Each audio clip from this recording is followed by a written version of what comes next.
Ideas el fuerte soplo emocional de la epopeya, como germina la simiente del mito entre el polvo ya helado de sus hechos perecederos.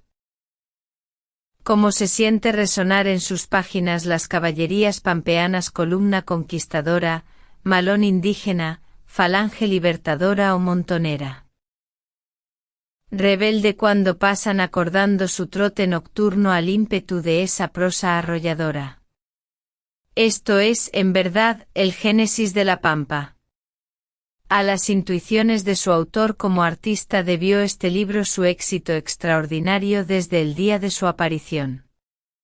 Cuenta Sarmiento como don Pedro de Angelis, cortesano de Rosas, mostrábalo furtivamente el volumen a sus íntimos, con la cautelosa precaución del peligro de los seyanos en la corte de Tiberio, diciéndoles: esto se mueve, es la pampa, el pasto hace ondas agitado por el aire, se siente el olor de las hierbas amargas. 16. Por eso lo tradujeron a diversos idiomas para dar a otras gentes la visión de nuestra vida pampeana y mostrar en la raíz del desierto el germen de nuestras luchas. Por eso se han desprendido del volumen como páginas de antología popular, las siluetas del rastreador, del vaqueano, del gaucho malo y del caudillo silvestre, de las cuales Sarmiento dice que han quedado como la introducción de Volney a las ruinas de Palmira. Sarmiento admiraba, en efecto, a Volney, y acaso no fue del todo extraña esa obra, lo mismo que la de Walter Scott, Víctor Hugo, Fenimore Cooper y Chateaubriand, a la formación de sus gustos como narrador. Pero su mérito no consiste en parecerse a sus maestros, sino en ser diferente de ellos. Los epígrafes que preceden cada capítulo en el _Facundo_ podrían ser también indicio de sus lecturas. Humboldt y Lamartine alternan con citas de Shakespeare en francés. Tal cosa muestra lo abigarrado de su cultura, pero quizá por eso mismo toda esa varia literatura le sirvió de abono para que la planta indígena del pensamiento genial pudiera crecer más lozana. Esto no nació de siembra ni de injerto, sino de misteriosa germinación natural, como las seculares selvas del trópico. Ricardo Rojas. Parte primera. Aspecto físico de la República Argentina, y caracteres, hábitos e ideas que engendra el tendue des pampas est prodigieuse au nord elles son bornés par des bosquets de palmiers, et humidi par des neiges eternelles. El continente americano termina al sur en una punta en cuya extremidad se forma el estrecho de Magallanes. Al oeste y a corta distancia del Pacífico, se extienden paralelos a la costa los Andes chilenos. La tierra que queda al oriente de aquella cadena de montañas y al occidente del Atlántico, siguiendo el río de la Plata hacia el interior por el Uruguay arriba, es el territorio que se llamó Provincias Unidas del Río de la Plata, y en la que aún se derrama sangre por denominarlo República Argentina o Confederación Argentina. Al norte están el Paraguay y Bolivia, sus límites presuntos. La inmensa extensión de país que está en sus extremos es enteramente despoblada, y ríos navegables posee que no ha surcado aún el frágil barquichuelo. El mal que aqueja a la República Argentina es la extensión, el desierto la rodea por todas partes, se le insinúa en las entrañas, la soledad, el despoblado sin una habitación humana, son por lo general los límites incuestionables entre unas y otras provincias. Allí la inmensidad por todas partes, inmensa la llanura, inmensos los bosques, inmensos los ríos, el horizonte siempre incierto, siempre confundiéndose con la tierra entre celajes y vapores tenues que no dejan en la lejana perspectiva señalar el punto en que el mundo acaba y principia el cielo. Al sur y al norte acechanla los salvajes, que aguardan las noches de luna para caer, cual enjambre de hienas, sobre los ganados que pacen en los campos y las indefensas poblaciones. En la solitaria caravana de carretas que atraviesa pesadamente las pampas y que se detiene a reposar por momentos, la tripulación, reunida en torno del escaso fuego, vuelve maquinalmente la vista hacia el sur al más ligero susurro del viento que agita las hierbas secas, para hundir sus miradas en las tinieblas profundas de la noche en busca de los bultos siniestros de la horda salvaje que puede sorprenderla desapercibida de un momento a otro. Si el oído no escucha rumor alguno, si la vista no alcanza a calar el velo obscuro que cubre la callada soledad, vuelve sus miradas, para tranquilizarse del todo, a las orejas del algún caballo que está inmediato al fogón para observar si están inmóviles y negligentemente inclinadas hacia atrás. Entonces continúa la conversación interrumpida o lleva a la boca el tasajo de carne medio llamado de que se alimenta.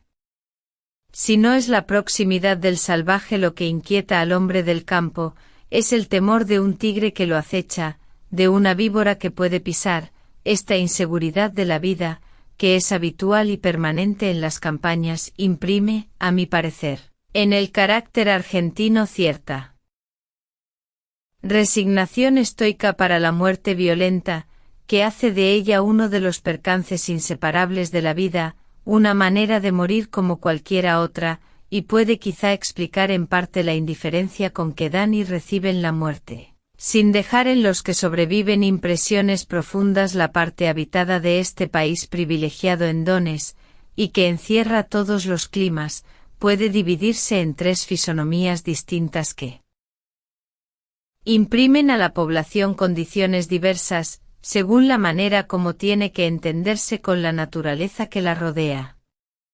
Al norte, confundiéndose con el Chaco, un espeso bosque cubre con su impenetrable ramaje extensiones que llamáramos inauditas si en formas colosales hubiese nada inaudito en toda la extensión de la América.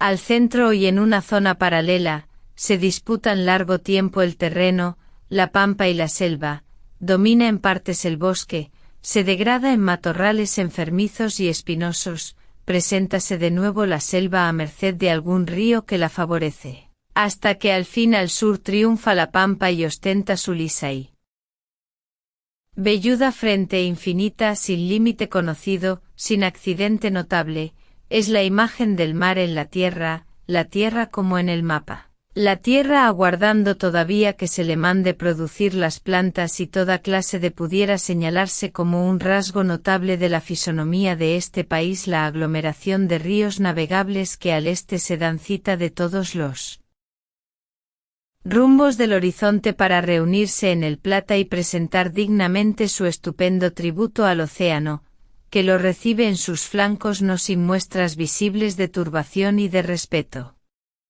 Pero estos inmensos canales excavados por la solícita mano de la naturaleza, no introducen cambio ninguno en las costumbres nacionales. El hijo de los aventureros españoles que colonizaron el país, detesta la navegación y se considera como aprisionado en los estrechos límites del bote o la lancha.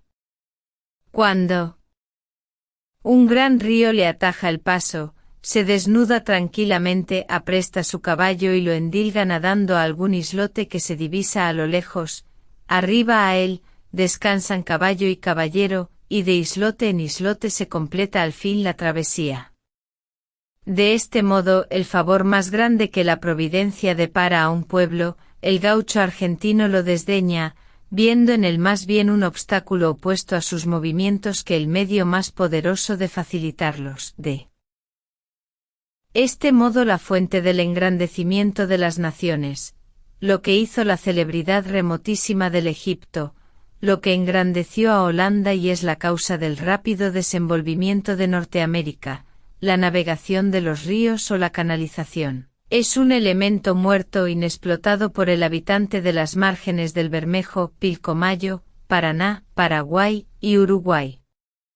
Desde el Plata remontan aguas arriba algunas navecillas tripuladas por italianos y carcamanes, pero el movimiento sube unas cuantas leguas y cesa casi de todo punto. No fue dado a los españoles el instinto de la navegación que poseen en tan alto grado los sajones del norte. Otro espíritu se necesita que agite esas arterias en que hoy se estagnan los fluidos vivificantes de una nación.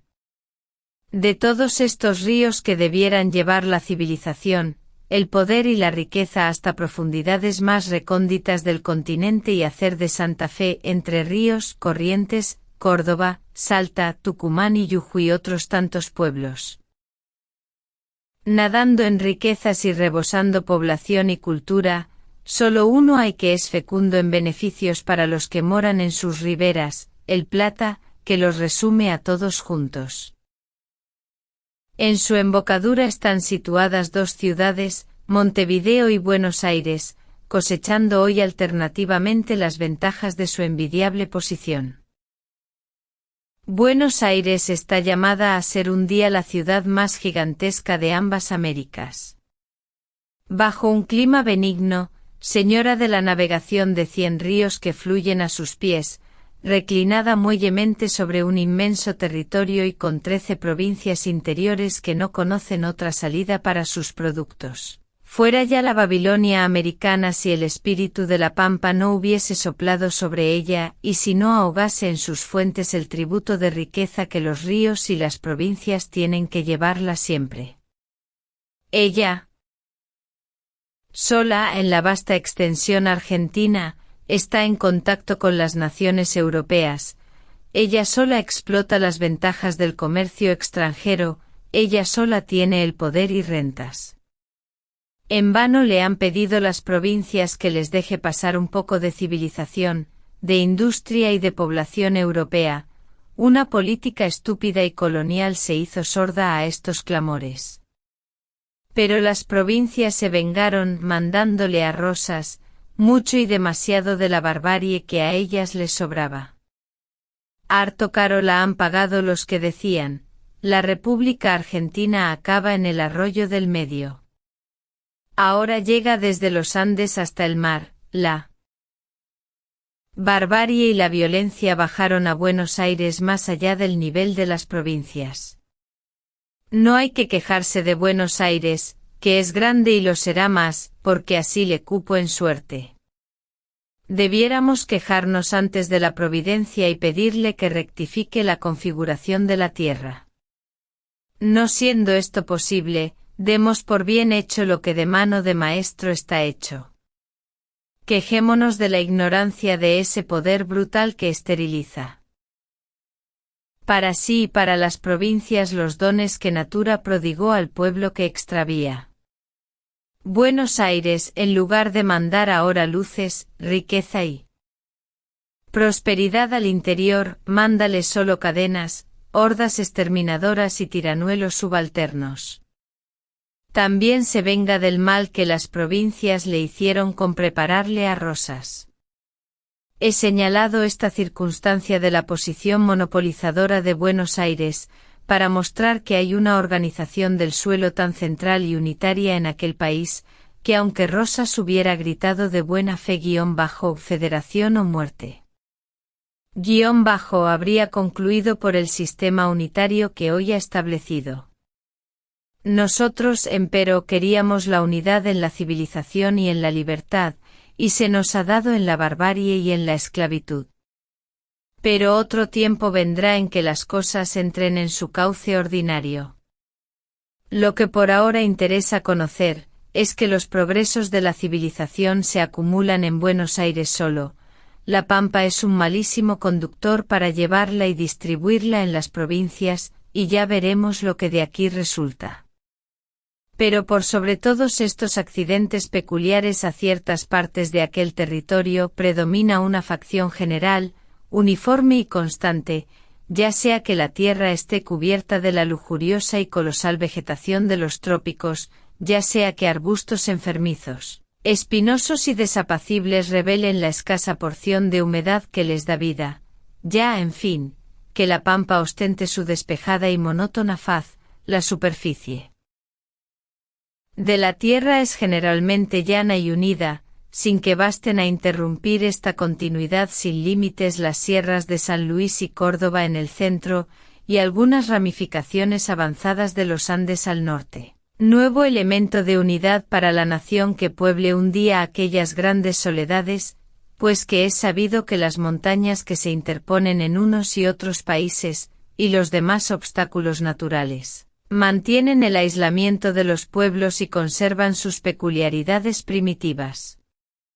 Norteamérica está llamada a ser una federación, menos por la primitiva independencia de las plantaciones que por su ancha exposición al Atlántico y las diversas salidas que al interior dan el San Lorenzo al norte, el Mississippi al sur y las inmensas canalizaciones al centro. La República Argentina es una e indivisible. Muchos filósofos han creído también que las llanuras preparaban las vías al despotismo, del mismo modo que las montañas prestaban asidero a las resistencias de la libertad. Esta llanura sin límites que desde Salta a Buenos Aires, y de allí a Mendoza, por una distancia de más de 700 leguas permite rodar enormes y pesadas carretas sin encontrar obstáculo alguno por caminos en que la mano del hombre apenas ha necesitado cortar algunos árboles y matorrales. Esta llanura constituye uno de los rasgos más notables de la fisonomía interior de la. Para preparar vías de comunicación basta solo el esfuerzo del individuo y los resultados de la naturaleza bruta, si el arte quisiera prestarle su auxilio. Si las fuerzas de la sociedad intentaran suplir la debilidad del individuo, las dimensiones colosales de la obra arredrarían a los más emprendedores, y la incapacidad del esfuerzo lo haría inoportuno. Así, en materia de caminos, la naturaleza salvaje dará la ley por mucho tiempo, y la acción de la civilización permanecerá débil e ineficaz. Esta extensión de las llanuras imprime, por otra parte, a la vida del interior cierta tintura asiática que no deja de ser bien pronunciada. Muchas veces, al salir la luna tranquila y resplandeciente por entre las hierbas de la tierra, la he saludado maquinalmente con estas palabras de Volney en su descripción de las ruinas, _la pleine lune à l'Orient sl bait sur un fan bleuâtre aux plans ribes de l parte _. Y en efecto, hay algo en las soledades argentinas que trae a la memoria las soledades asiáticas. Alguna analogía encuentra el espíritu entre la pampa y las llanuras que median entre el Tigris y el Eufrates. Algún parentesco en la tropa de carreta solitaria que cruza nuestras soledades para llegar al fin de una marcha de meses, a Buenos Aires, y la caravana de camellos que se dirige hacia Bagdad o Esmirna. Nuestras carretas viajeras son una especie de escuadra de pequeños bajeles, cuya gente tiene costumbres, idiomas y vestidos peculiares que la distinguen de los otros habitantes, como el marino se distingue de los hombres de tierra. Es el capataz un caudillo como en Asia el jefe de la caravana, necesítase para este destino una voluntad de hierro, un carácter arrojado hasta la temeridad, para contener la audacia y turbulencia de los filibusteros de tierra, que ha de gobernar y dominar él solo en el desamparo del desierto. A la menor señal de insubordinación, el capataz enarbola su chicote de fierro y descarga sobre el insolente golpes que causan contusiones y heridas, y si la resistencia se prolonga, antes de apelar a las pistolas, cuyo auxilio por lo general desdeña, salta del caballo con el formidable cuchillo en mano y reivindica bien pronto su autoridad por la superior destreza con que sabe manejarlo. El que muere en estas ejecuciones del capataz no deja derecho a ningún reclamo, considerándose legítima la autoridad que lo ha asesinado. Así es como en la vida argentina empieza a establecerse por estas peculiaridades el predominio de la fuerza brutal, la preponderancia del más fuerte, la autoridad sin límites y sin responsabilidad de los que mandan, la justicia administrada sin formas y sin debate. La tropa de carretas lleva además armamento, un fusil o dos por carreta, y a veces un cañoncito giratorio en la que va a la delantera. Si los bárbaros la asaltan, forma un círculo atando unas carretas con otras, y casi siempre resisten victoriosamente a las codicias de los salvajes ávidos de sangre. La arrea de mulas cae con frecuencia indefensa en manos de estos beduinos americanos, y rara vez los troperos escapan de ser degollados. En estos largos viajes el proletario argentino adquiere el hábito de vivir lejos de la sociedad, y de luchar individualmente con la naturaleza, endurecido en las privaciones, y sin contar con otros recursos que su capacidad y maña personal para precaverse de todos los riesgos que le cercan de continuo. El pueblo que habita estas extensas comarcas se compone de dos razas diversas, que mezclándose forman medios tintes imperceptibles, españoles e indígenas. En las campañas de Córdoba y San Luis predomina la raza española pura, y es común encontrar en los campos, pastoreando ovejas, muchachas tan blancas, tan rosadas y hermosas como querrían serlo las elegantes de una capital. En Santiago del Estero el grueso de la población campesina habla aún el _quichua_, que revela su origen indio. En Corrientes los campesinos usan un dialecto español muy gracioso. Dame, general, un chiripá, decían a Lavalle sus soldados. En la campaña de Buenos Aires se reconoce todavía el soldado andaluz, y en la ciudad predominan los apellidos extranjeros. La raza negra, casi extinguida ya excepto en Buenos Aires, ha dejado sus zambos y mulatos, habitantes de las ciudades, eslabón que liga al hombre civilizado con el palurdo, raza inclinada a la civilización, dotada de talento y de los más bellos instintos de progreso. Por lo demás, de la fusión de estas tres familias ha resultado un todo homogéneo, que se distingue por su amor a la ociosidad e incapacidad industrial, cuando la educación y las exigencias de una posición social no vienen a ponerle espuela y sacarla de su paso habitual. Mucho debe haber contribuido a producir este resultado desgraciado la incorporación de indígenas que hizo la colonización. Las razas americanas viven en la ociosidad y se muestran incapaces, aun por medio de la compulsión, para dedicarse a un trabajo duro y seguido. Esto sugirió la idea de introducir negros en América, que tan fatales resultados ha producido. Pero no se ha mostrado mejor dotada de acción la raza española cuando se ha visto en los desiertos americanos abandonada a sus propios instintos. Da compasión y vergüenza en la República Argentina comparar la colonia alemana o escocesa del sur de Buenos Aires y la villa que se forma en el interior.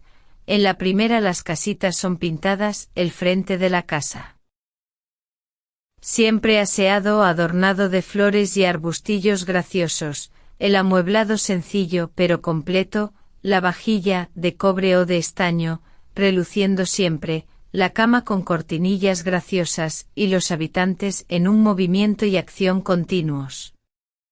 Ordeñando vacas, fabricando mantequilla y quesos, han logrado algunas familias hacer fortunas colosales y retirarse a la ciudad a gozar de las comodidades.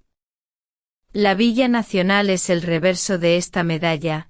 Niños sucios y cubiertos de harapos viven con una jauría de perros, hombres tendidos por el suelo en la más completa inacción, el desaseo y la pobreza por todas partes, una mesita y petacas por todo amueblado, ranchos miserables por habitación, y un aspecto general de barbarie y de incuria los hacen notables. Esta miseria, que ya va desapareciendo, y que es un accidente de las campañas pastoras, motivó sin duda las palabras que el despecho y la humillación de las armas inglesas arrancaron a Walter Scott.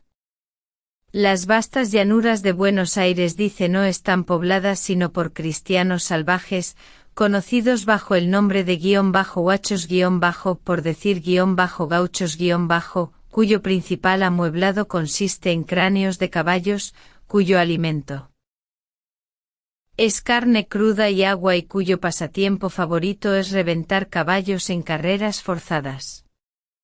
Desgraciadamente, añade el buen gringo, prefirieron su independencia nacional a nuestros algodones y muselinas. 17. Sería bueno proponerla a la Inglaterra, por ver no más cuántas varas de lienzo y cuántas piezas de muselina daría por poseer estas llanuras de buenos por aquella extensión sin límites, tal como la hemos descrito. Están esparcidas aquí y allá 14 ciudades capitales de provincia, que si hubiéramos de seguir el orden aparente clasificáramos por su colocación geográfica: Buenos Aires, Santa Fe, Entre Ríos y Corrientes, a las márgenes del Paraná, Mendoza, San Juan, Rioja, Catamarca, Tucumán, Salta y Jujuy, casi en línea paralela con los Andes chilenos, y Santiago, San Luis y Córdoba al centro. Pero esta manera de enumerar los pueblos argentinos no conduce a ninguno de los resultados sociales que voy solicitando. La clasificación que hace a mi objeto es la que resulta de los medios de vivir del pueblo de las campañas, que es lo que influye en su carácter y espíritu. Ya he dicho que la vecindad de los ríos no imprime modificación alguna, puesto que no son navegados sino en una escala insignificante y sin influencia. Ahora todos los pueblos argentinos, salvo San Juan y Mendoza, viven de los productos del pastoreo. Tucumán explota, además, la agricultura, y Buenos Aires, a más de un pastoreo de millones de cabezas de ganado, se entrega a las múltiples y variadas ocupaciones de la vida civilizada.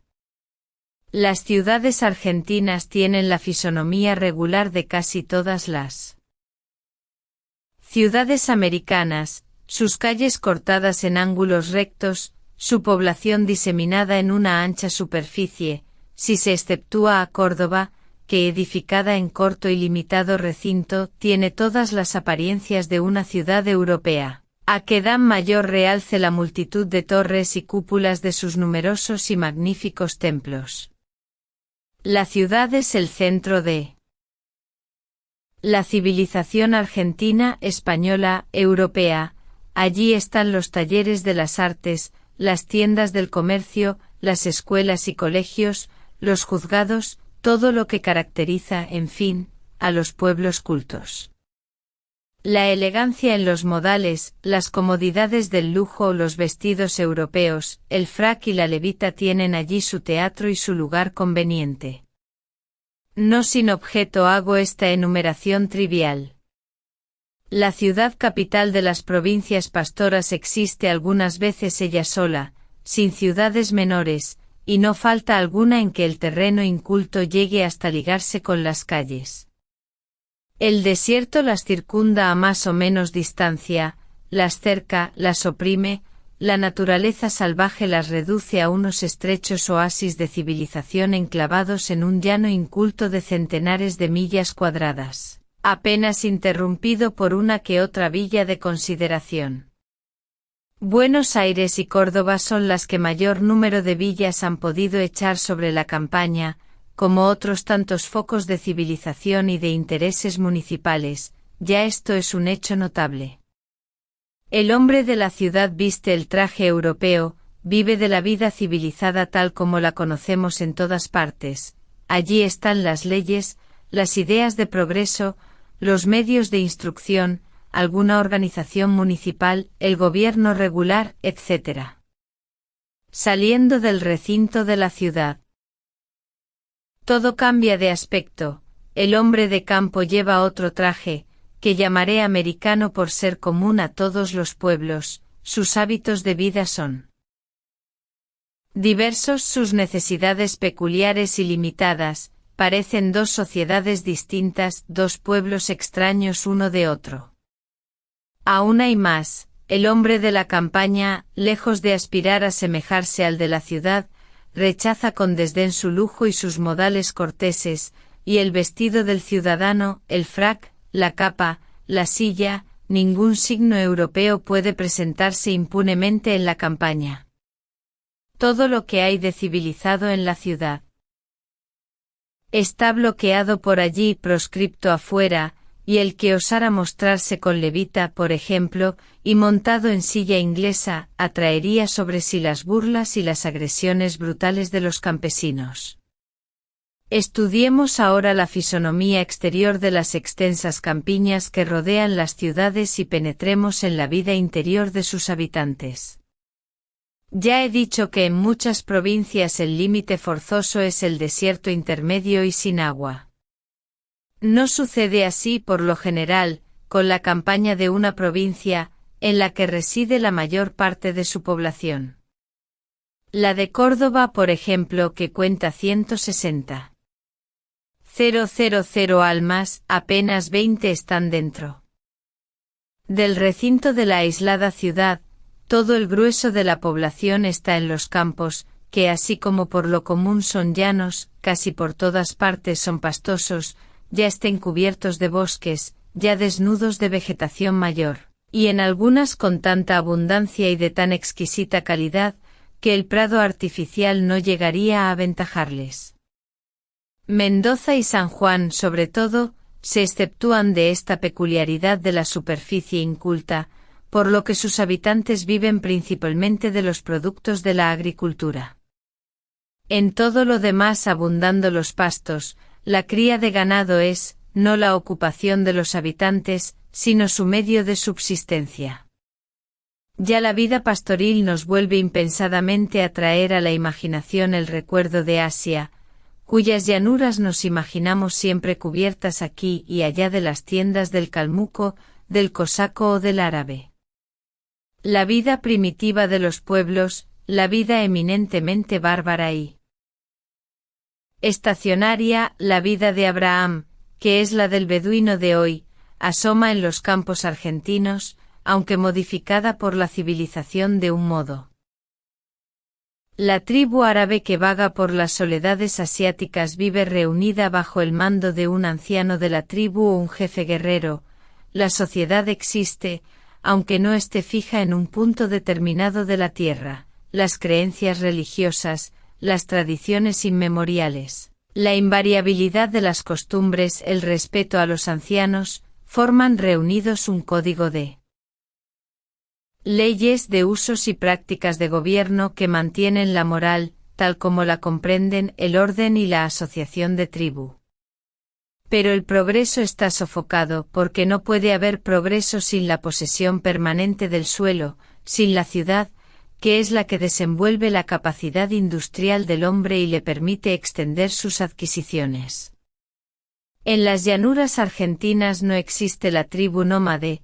El pastor posee el suelo con títulos de propiedad, está fijo en un punto que le pertenece, pero para ocuparlo ha sido necesario disolver la asociación y derramar las familias sobre una inmensa superficie.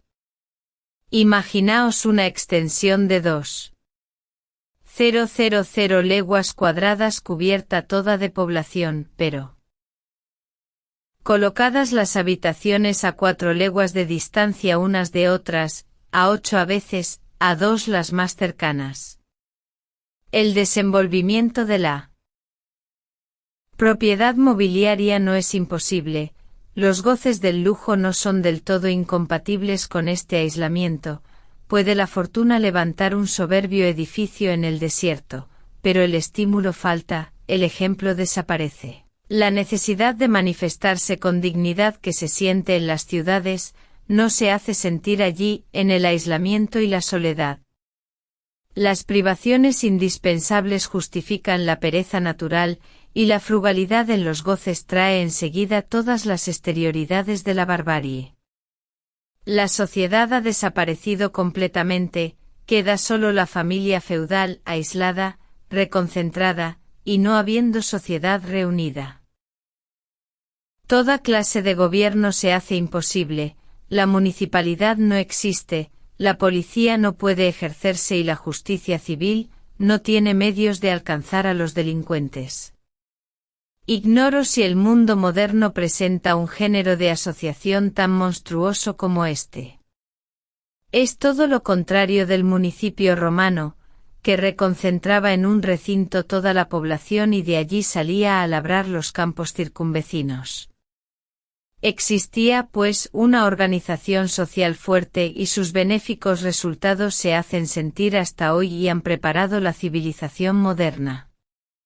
Se asemeja a la antigua eslobada esclavona con la diferencia de que aquella era agrícola y por tanto, más susceptible de gobierno, el desparramo de la población no era tan extenso como este. Se diferencia de la tribu nómade en que aquella anda en sociedad siquiera, ya que no se posesiona del suelo. Es, en fin, algo parecido a la feudalidad de la Edad Media, en que los varones residían en el campo y desde allí hostilizaban las ciudades y asolaban las campañas, pero aquí faltan el varón y el castillo feudal. Si el poder se levanta en el campo es momentáneamente es democrático, ni se hereda, ni puede conservarse por falta de montañas y posiciones fuertes. De aquí resulta que aún la tribu salvaje de la pampa está organizada mejor que nuestras campañas para el desarrollo moral. Pero lo que presenta de notable esta sociedad, en cuanto a su aspecto social, es su afinidad con la vida antigua, con la vida espartana o romana, si por otra parte no tuviese una desemejanza radical.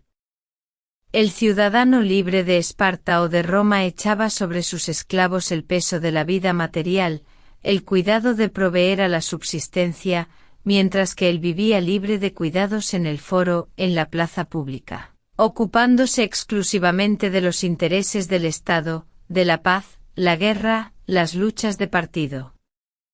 El pastoreo proporciona las mismas ventajas, y la función inhumana del hilota antiguo la desempeña el ganado. La procreación espontánea forma y acrece indefinidamente la fortuna, la mano del hombre está por demás, su trabajo, su inteligencia, su tiempo, no son necesarios para la conservación y aumento de los medios de vivir. Pero si nada de esto necesita para lo material de la vida, las fuerzas que economiza no puede emplearlas como el romano, fáltale la ciudad, el municipio, la asociación íntima, y por tanto fáltale la base de todo desarrollo social. No estando reunidos los estancieros, no tienen necesidades públicas que satisfacer, en una palabra, no hay res pública . El progreso moral, la cultura de la inteligencia descuidada en la tribu árabe o tártara, es aquí no solo descuidada, sino imposible. ¿Dónde colocar la escuela para que asistan a recibir lecciones los niños diseminados a 10 leguas de distancia en todas direcciones? Así pues, la civilización es del todo irrealizable, la barbarie es normal. 18, y gracias si las costumbres domésticas conservan un corto depósito de moral. La religión sufre las consecuencias de la disolución de la sociedad. El curato es nominal, el púlpito no tiene auditorio, el sacerdote huye de la capilla solitaria o se desmoraliza en la inacción y en la soledad, los vicios, el simoniaquismo, la barbarie normal, penetran en su celda y convierten su superioridad moral en elementos de fortuna y de ambición, porque al fin concluye por hacerse caudillo de yo he presenciado una escena campestre digna de los tiempos primitivos del mundo, anteriores a la institución del sacerdocio. Hallábame en la Sierra de San Luis, en casa de un estanciero cuyas dos ocupaciones favoritas eran rezar y jugar. Había edificado una capilla en la que los domingos por la tarde rezaba él mismo el rosario, para suplir al sacerdote y el oficio divino de que por años habían carecido. Era aquel un cuadro homérico, el sol llegaba al ocaso, las majadas que volvían al redil hendían el aire con sus confusos balidos, el dueño de la casa, hombre de 60 años, de una fisonomía noble en que la raza europea pura se ostentaba por la blancura del cutis, los ojos azulados, la frente espaciosa y despejada, hacía coro, a que contestaban una docena de mujeres y algunos mocetones, cuyos caballos, no bien domados aún, estaban amarrados cerca de la puerta de la capilla. Concluido el rosario, hizo un fervoroso ofrecimiento. Jamás he oído voz más llena de